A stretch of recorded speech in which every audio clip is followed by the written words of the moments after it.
It was a normal day, the kind you don't think twice about.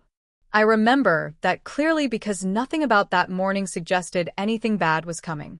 I was 18, a senior in high school, and the only thing on my mind was getting through first period without falling asleep. I had stayed up way too late finishing a paper, and I was dragging myself across the parking lot with that half-awake, half-dreaming feeling you get when your backpack feels twice as heavy as usual. The school looked the same as always. Same long brick walls. Same faded flag whipping in the wind. Same clusters of students standing around half-waking themselves up with vending machine coffee. I walked the same route I took every day, past the front steps, through the double doors, and straight toward my locker near the science wing. It could have been any other morning in my life. Nothing was off. Nothing felt strange. It was just normal. Completely normal. Inside, the hallways were the usual mixture of loud and quiet, some kids joking and shouting, others slumped against their lockers scrolling through their phones. Teachers were doing their typical slow walk to class with their coffee mugs, stopping to greet students or gently remind someone to tuck in their shirt. The bell hadn't rung yet, so I wasn't in a rush. I stopped at my locker, spun the combination, and tried not to yawn too hard. I was thinking about stupid things. If I had time to grab another drink from the cafeteria, whether my friend was skipping today, whether I'd remembered to bring my calculator. The kind of thoughts that fill the space in your head before your day really begins. Everything around me was completely predictable. Kids walking. Lockers slamming. Someone blasting music too loud from a backpack. Nothing unusual. I remember noticing the smell of floor cleaner still lingering from the night shift. I remember the fluorescent lights flickering in that way they always do near the science rooms. I remember a couple of freshmen arguing about something pointless, their voices bouncing down the hall. Just normal noise. The kind you tune out without thinking. If there was anything strange, it was small, so small I almost ignored it. As I swapped out my books, I kept feeling like someone was standing behind me, watching over my shoulder. Not close enough to touch me. Just there. I thought maybe it was just another student waiting for their locker. But when I glanced to the side, nobody was standing near me. The hallway around me was busy, but not close. No one was within a few feet. I shrugged it off and grabbed my binder. I closed my locker and started walking toward class. Everything was still normal. Completely normal. But right before I reached the end of the hallway, I looked back at my locker out of habit. And that's when I saw it, something that didn't make sense. My locker door, which I knew I had shut firmly, was hanging open again. Just slightly. Not enough to make noise. Just enough to show that someone had touched it. Someone had been standing there after I walked away. And someone had been watching me. My school wasn't anything special. It was an average public high school in a small Midwest town. 2 floors, long beige hallways, and classrooms that always smelled faintly like old textbooks and dry erase markers. The building itself was older, probably from the early 70s, with a layout that never made sense to new students. The science wing, where my locker was, sat at the far end of the school in a quieter section. Most students didn't go there first thing in the morning unless they had an early class, so it usually stayed less crowded until the bell rang. The weather that day was typical for late fall, cold enough that your breath showed when you stepped outside, but not cold enough for snow. The sky had that dull gray color that made everything feel half awake.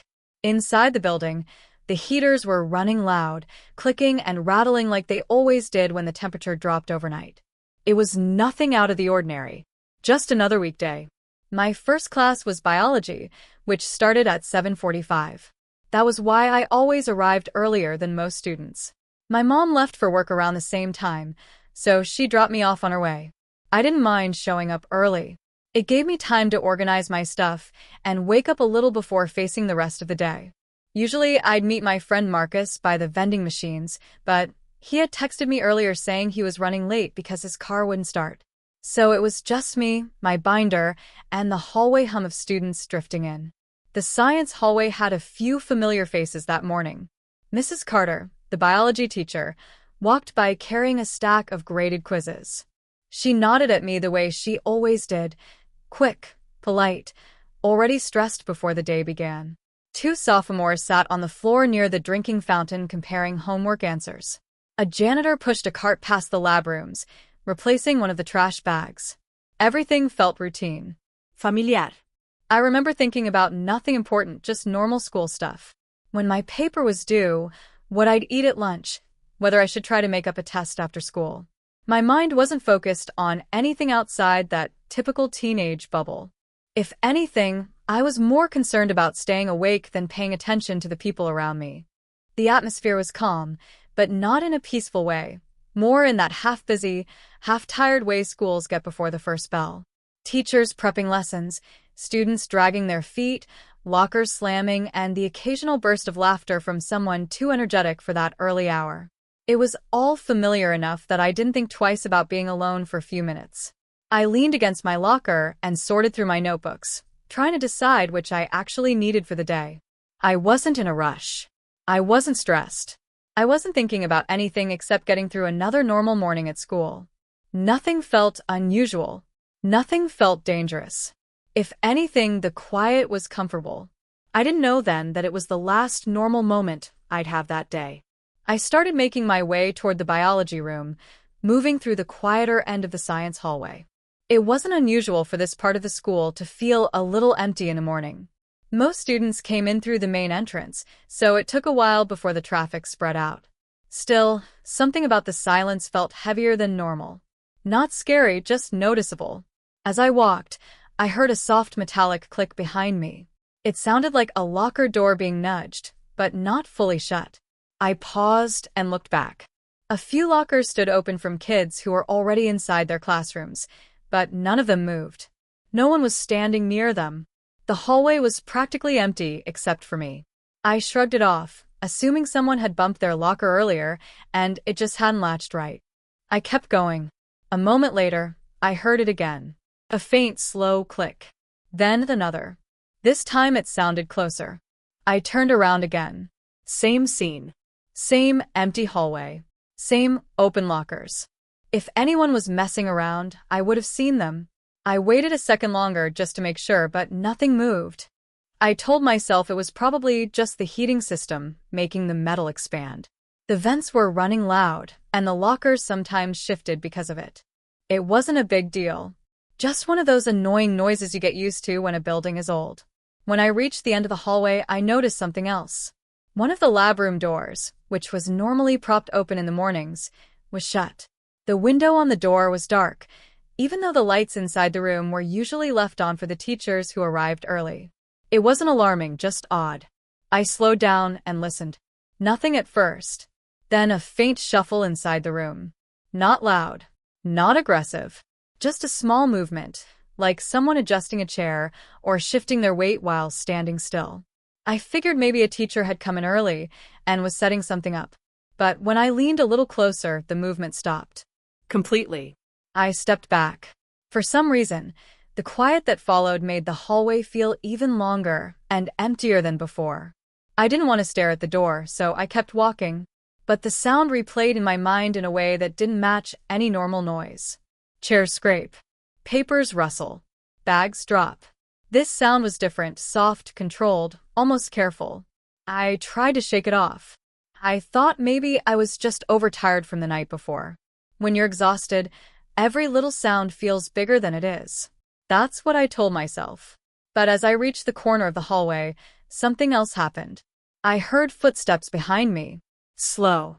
Measured. Not rushing. Not casual either. Just steady. I turned around quickly, expecting to see another student finally heading to class. But the hallway was still empty. Nothing but rows of lockers and that closed lab room door. The footsteps stopped the moment I looked. I wasn't scared yet, but a quiet knot tightened in my stomach. Something didn't feel right, like the building was awake in a way I hadn't noticed before. And for the first time that morning, I didn't feel as alone as I thought I was. I tried to walk a little faster, telling myself I was overthinking everything. But the feeling of someone behind me wouldn't go away. Even when the hallway stayed silent, I kept picturing footsteps landing only when I wasn't looking. The air felt heavier, like the building wasn't just quiet, it was waiting. As I passed the stairwell doors, I heard something that made me stop again. A single, heavy step. Just one. Above me on the second-floor landing. I looked up the stairwell. The top was dim, lit only by a flickering light that had been dying for months. No movement. No sado. But the step had been real.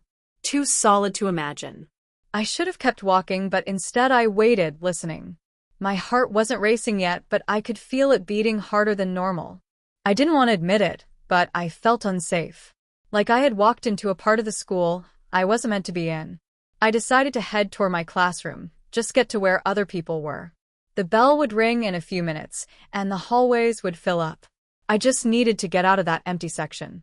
When I turned the corner, I froze.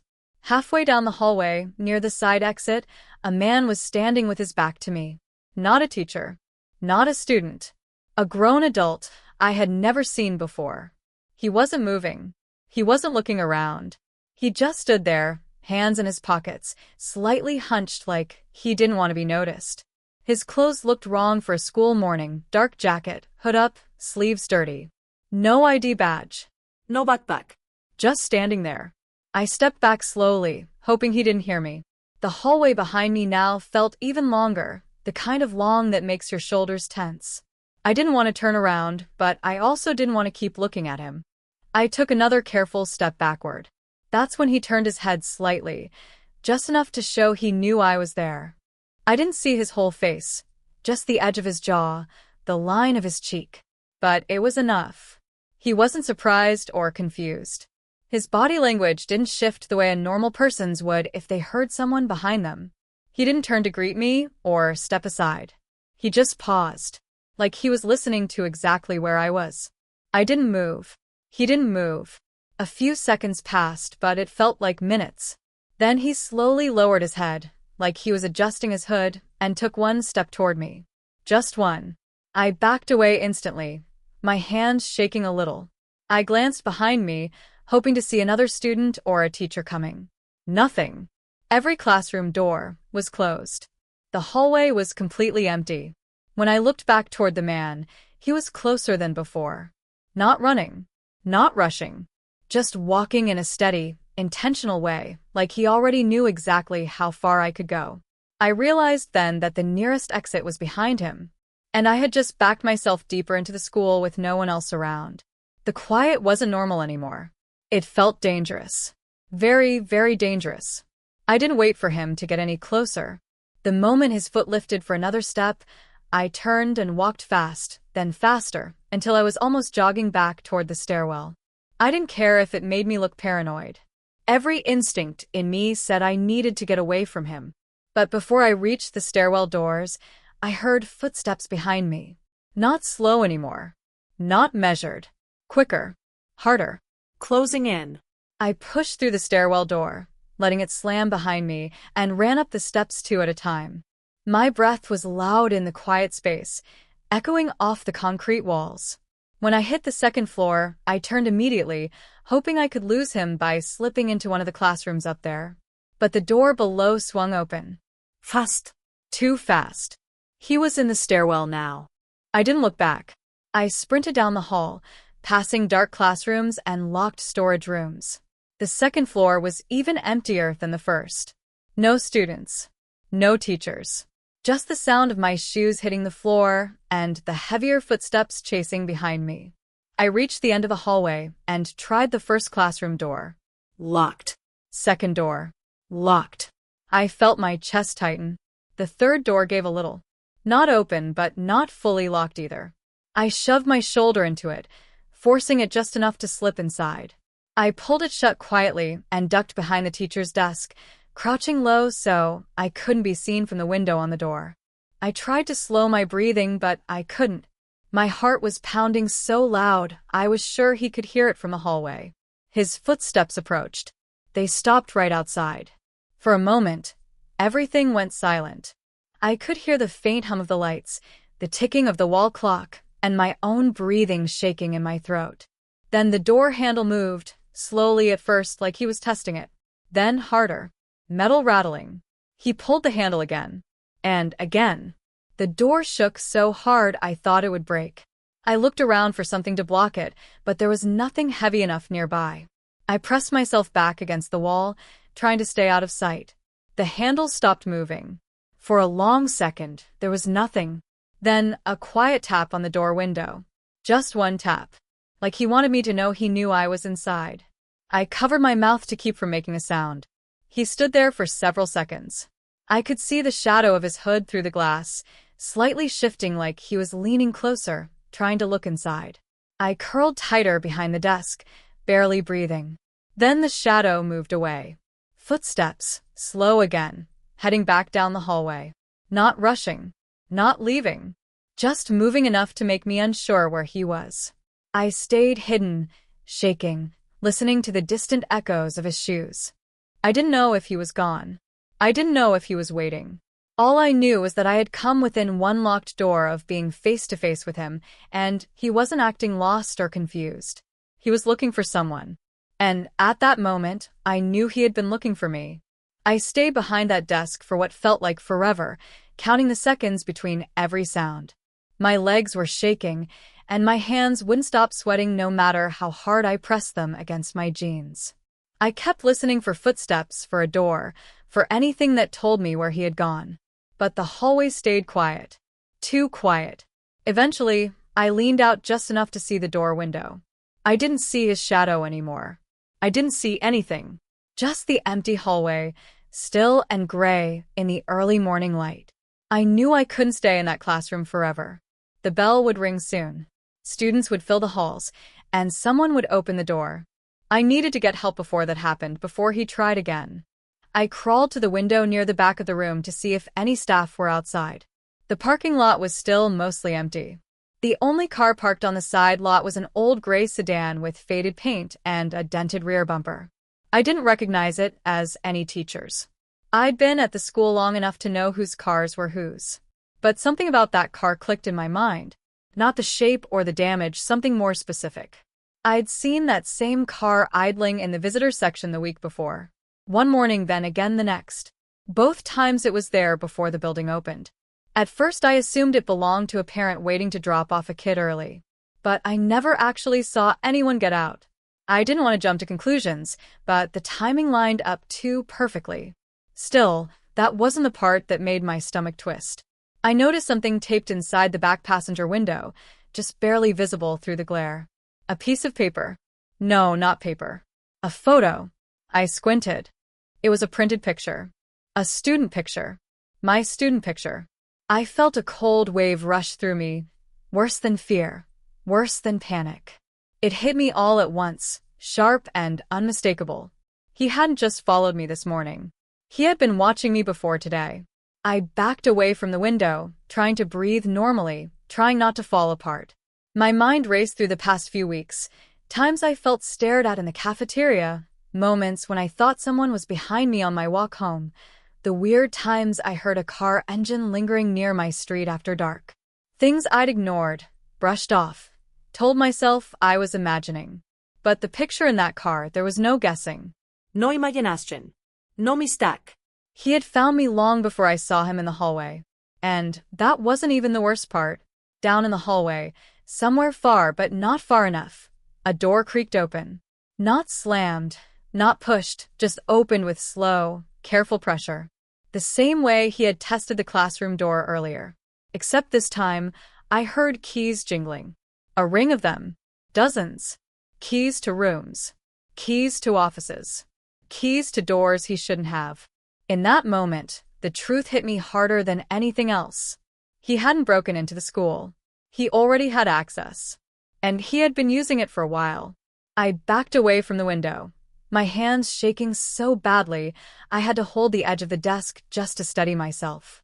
The keys were still jingling somewhere in the hallway, moving slowly, almost rhythmically. He wasn't rushing.